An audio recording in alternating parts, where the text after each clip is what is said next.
हाय दोस्तों, आप लोगों का हमारे यूट्यूब चैनल पर स्वागत है। दोस्तों, समांतर श्रेणी के वीडियो के क्रम में ये लेक्चर नंबर 3 मैं आप लोगों के सामने लेकर के उपस्थित हुआ हूँ। तो चलिए क्वेश्चन नंबर 16 स्टार्ट करते हैं। समांतर श्रेणी के पहले पी पदों का योग A P square plus B P है, तो इसका सर्वांतर ज्ञात कीजिए। तो चलिए इसको सॉल्व कर लेते हैं। इस श्रेणी में हमें पी पदों का योग दे रखा है, तो पी पदों के योग को हम एस पी से प्रदर्शित करते हैं और वो हमें दिया है A P square plus B P और हमें इसका सर्वांतर पूछ रहा है। दोस्तों, इस प्रकार के क्वेश्चन में हम पहले एनवां पद निकालते हैं और एनवां पद निकालने का फार्मूला होता है, जब पी पदों का योग या एन पदों का योग दिया हो तो एस एन माइनस और यहाँ पे एन के जगह पे एन माइनस वन कर देते हैं।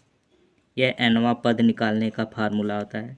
तो सबसे पहले हम एनवां पद निकालेंगे, फिर उसका कोई दो क्रमागत पद निकाल देंगे और उन दोनों क्रमागत पदों को घटा करके हम डी निकाल देंगे।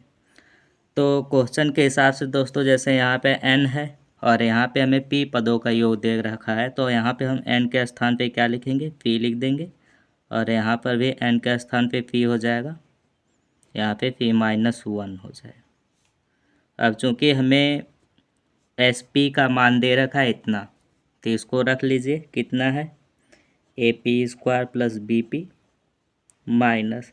अब फिर इस श्रेणी में जहाँ जहाँ p है वहाँ वहाँ हम क्या रखेंगे, p माइनस वन रखेंगे। तो रख लीजिए,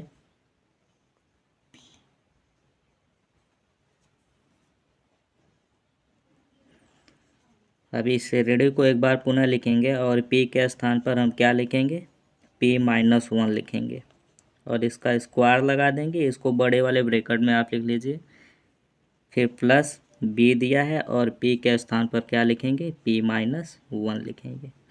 सर्वप्रथम हम क्या करते हैं, इस ब्रैकेट के अंदर का सॉल्व कर लेते हैं। तो ए पी इक्वल टू हो जाएगा, ये पूरा इतना ऐसे ही लिख देंगे, बी पी माइनस। अब ब्रैकेट के अंदर का सॉल्व करेंगे, ये ए माइनस बी का होल स्क्वायर है, तो इसको सबसे पहले तोड़ते हैं। तो इसको तोड़ेंगे तो आपका हो जाएगा पी का स्क्वायर प्लस वन का स्क्वायर, वन का स्क्वायर वन ही होता है, माइनस टू पी और प्लस में यहाँ पे इसको आप ब्रैकेट लगा दीजिए। प्लस में क्या हो जाएगा, बी का पी में गुणा कर लीजिए, बी पी हो जाएगा, माइनस बी का वन में गुणा करेंगे तो माइनस बी हो जाएगा और बड़ा वाला ब्रैकेट आप लगा दीजिए। इसको और सॉल्व करेंगे आगे, तो ए पी बराबर हमें मिलेगा A P square plus B P minus, अब ये ए का भी अंदर इसमें गुणा कर लीजिए, तो ये हो जाएगा ए पी स्क्वायर प्लस में ए हो जाएगा और ए का इसमें गुणा करेंगे तो टू ए पी हो जाएगा और ये ब्रैकेट अब टूट गया है और ये बी पी माइनस बी हो जाएगा। अब पुनः क्या करेंगे, ये वाला तो ऐसे ही अभी लिखेंगे, अब माइनस का अंदर गुणा कर देंगे तो आ जाएगा आपका ए पी स्क्वायर, पुनः क्या हो जाएगा बी पी और माइनस यहाँ से होगा तो ये आपका हो जाएगा, जहाँ पे प्लस है वहाँ पे माइनस हो जाएगा, जहाँ पर माइनस है वहाँ पर क्या हो जाएगा, प्लस हो जाएगा। तो ये आपका हो गया, ये A P minus B P plus में क्या हो जाएगा, बी हो जाएगा। अब इसको काट लीजिए, जो कटने लायक है, ये वाला इससे कट जाएगा और ये इससे कट जाएगा, बीपी है तो यहाँ पर ये वाला इससे कट जाएगा, बाकी जो बचा उसको लिख लेंगे। ये समांतर श्रेणी का पीवां पद आ गया है। तो देखिए दोस्तों, क्या क्या बचा है आपका, यहाँ से बी बचा है, माइनस ए बचा है, फिर प्लस में टू ए पी बचा है। ये हमारे क्या है, समांतर श्रेणी का यनवा पद है। अब इस यनवा पद के समांतर श्रेणी से आपका क्या कर लीजिए, कोई भी दो पद निकाल लीजिए। तो हम इस के माध्यम से मान लीजिए समांतर श्रेणी का पहला पद निकाल लेते हैं और दूसरा पद निकाल लेते हैं। तो चलिए उसको निकाल लेते हैं। जब पहला पद निकालना रहेगा तो p के स्थान पर क्या रखेंगे, वन रखेंगे, यहाँ पे हो जाएगा b माइनस ए और यहाँ पे क्या हो जाएगा टू ए और p के स्थान पर क्या हो जाएगा, वन आपका हो जाएगा, यानी कि क्या बन जाएगा b माइनस ए प्लस में टू ए। इसको और सॉल्व करेंगे आगे तो टू ए में से ए घट जाएगा, तो ये आपका आ जाएगा कितना, b माइनस ए। ठीक उसी प्रकार अब समांतर श्रेणी का दूसरा वाला पद भी निकाल लेते हैं। तो b माइनस ए हो जाएगा फिर प्लस में क्या हो जाएगा, यहाँ पे p के स्थान पर 2 रखेंगे, 2 का 2 में गुणा हो जाएगा, आएगा आपका 4a। अब 4a में से एक a घटा दीजिए तो आ जाएगा b-3a। दोस्तों इस समांतर श्रेणी का हमें पहला पद और दूसरा पद मिल गया है, और इस सवाल में हमें d बताना था, तो हम दूसरे वाले पद में से पहले वाले पद को घटा देंगे तो d मिल जाएगा। तो चलिए घटा लेते हैं। लिखेंगे यहाँ पर a2-a1, यानी दूसरा वाला पद माइनस पहला वाला पद। दूसरा वाला पद कितना आया आपका, b-a आया है।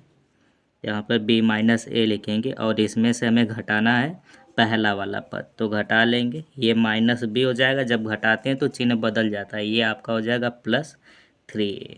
इसको घटा लीजिए, b ये है, b से कट जाएगा। अब 2a में से a घट जाएगा, 3a में से a घट जाएगा, तो ये आपका आ जाएगा 2a। दोस्तों ये हमारा फाइनल आंसर बन जाएगा।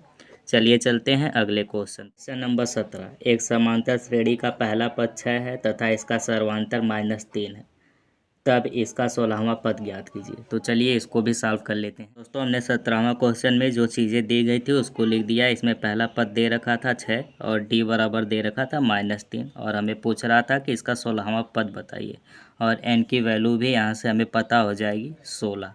तो चलिए समांतर श्रेणी के व्यापक पद का सूत्र लिख लेते हैं। a प्लस ब्रैकेट में क्या होता है, n-1 इंटू डी करके होता है।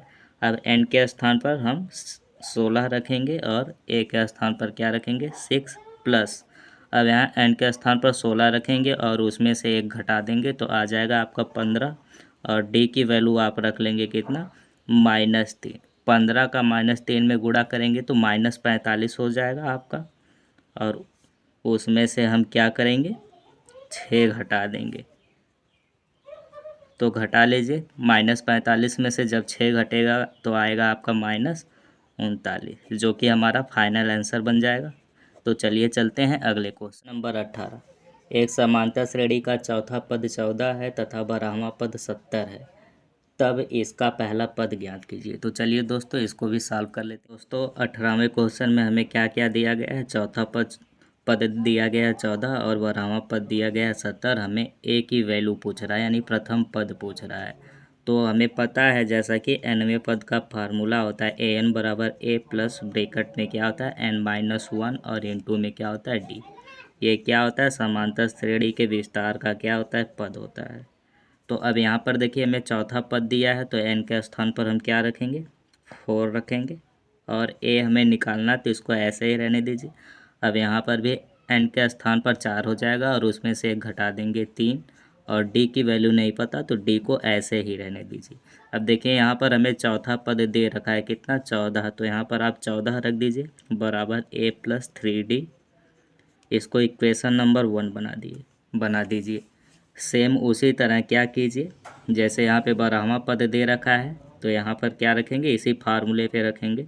यहाँ पर n के स्थान पर क्या हो जाएगा, 12 बराबर a + 12 में से 1 कम कर देंगे, आ जाएगा 11d। अब चूंकि 12वां पद हमें पता है 70, तो यहाँ पर आप रख दीजिए 70 बराबर a + 11d। इसको इक्वेशन नंबर आप क्या कर दीजिए, सेकंड बना दीजिए। अब इक्वेशन नंबर सेकंड में से इक्वेशन नंबर फर्स्ट को क्या कर लीजिए, घटा लीजिए। तो इक्वेशन नंबर सेकंड हमारा क्या है, a + 11d बराबर 70, और इक्वेशन नंबर फर्स्ट क्या है, a + 3d बराबर कितना है, 14। तो घटा लीजिए, घटाते वक्त क्या करते हैं, चिन्ह बदल देते हैं। यहाँ पर माइनस हो जाएगा, ये भी माइनस हो जाएगा और ये भी माइनस हो जाएगा।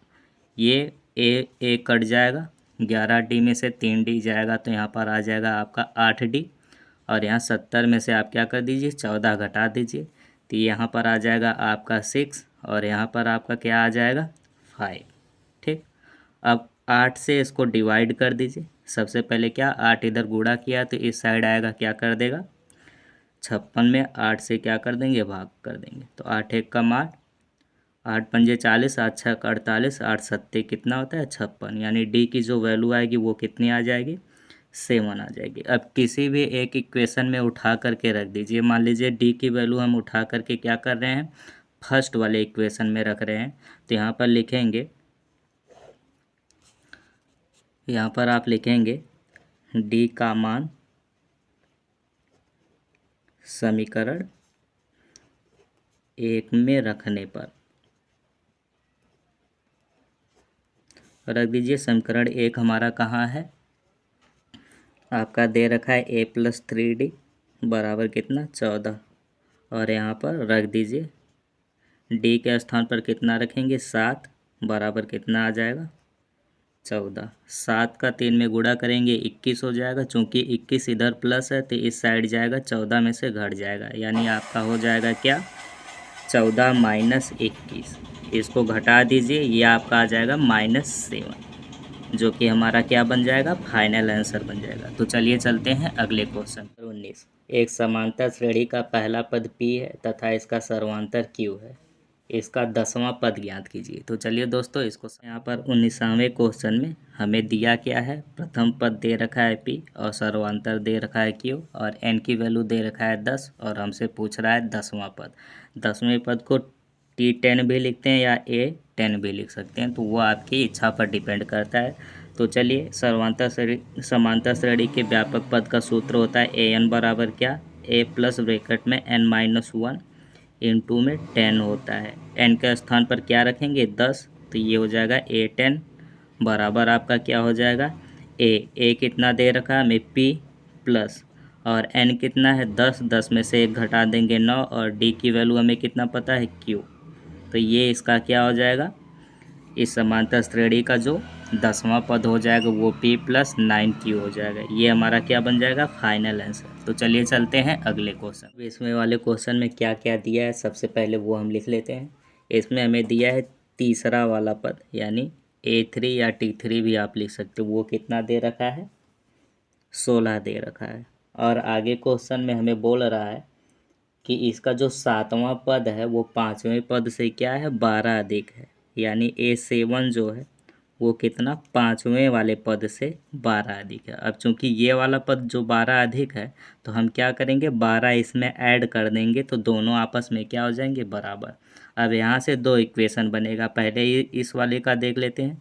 अब चूंकि व्यापक पद का फार्मूला क्या होता है an बराबर a प्लस ब्रैकेट में क्या होता है n-1 इंटू डी करके होता है। इसी पर हम क्या करेंगे दोनों इक्वेशन बनाने की कोशिश करेंगे। n के स्थान पर हम क्या रखेंगे 3, तो ये हो जाएगा A3, और यहाँ पर क्या हो जाएगा a, और यहाँ 3 हो जाएगा, 3 में से 1 घटा दीजिए तो 2d आ जाएगा। इसको आप क्या कर लीजिए आगे और सॉल्व कर लीजिए। A3 का मान दे रखा है 16, तो इसको इस प्रकार से लिखेंगे a + 2d और बराबर 16 इधर लिख सकते हैं। इसको इक्वेशन नंबर हम 1 बना देंगे।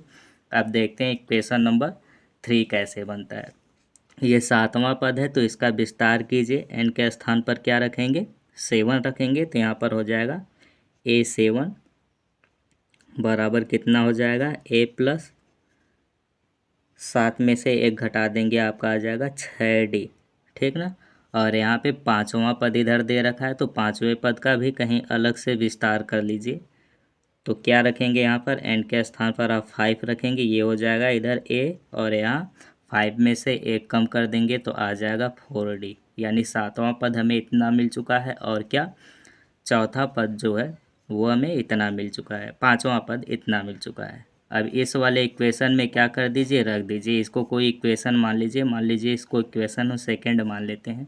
तो हम A7 के स्थान पर क्या रखेंगे a + 6d, और A5 के स्थान पर क्या रखेंगे a + 4d। तो रख लीजिए समीकरण 2 में, यहाँ पर आप रखेंगे A7 के स्थान पर a + 6d और बराबर करके रख देंगे यहाँ पर क्या a + 4d, ठीक। और उसके बाद प्लस में क्या दे रखा है 12, तो वो लिख लीजिए। अब इसको थोड़ा सा क्या आसान बनाते हैं। देखिए दोनों साइड a है तो a से कट जाएगा, और यहाँ से d इस साइड कर दीजिए तो इधर प्लस है, इस साइड जाएगा 6d में से 4d घट जाएगा तो आपका आ जाएगा 2d। 2d बराबर कितना बचेगा 12, और तो d बराबर कितना हो जाएगा 2 से काट लीजिए, 2 एकम 2, 2 छक 12, यानी d बराबर हमें कितना मिलेगा 6 मिलेगा। अब क्या करेंगे ये d का मान उठा करके समीकरण 1 में रखेंगे, तो यहाँ पर लिखेंगे d का मान समीकरण 1 में रखने पर रख दीजिए। समीकरण 1 हमारा कहाँ पर है यहाँ पर है, तो यहाँ पर रख दीजिए। पहले इसको लिख लेते हैं एक बार, बराबर कितना दे रखा है, 6 दे रखा है। तो यहाँ पर रखिए। अब डी के स्थान पर हम क्या रख सकते हैं, 6 रख सकते हैं। तो ये हो जाएगा 6 बराबर कितना, 16। अब 6 का 2 में गुणा कर दीजिए, कितना आ जाएगा आपका, 12। 12 इस साइड जाएगा तो 16 में से घट जाएगा। तो 16 में से 12 को घटा दीजिए, आपका ए बराबर कितना मिलेगा, 4, जो कि क्या हो जाएगा, फाइनल आंसर हो जाएगा। तो चलिए दोस्तों, मिलते हैं नेक्स्ट वीडियो में। जय हिंद, जय भारत।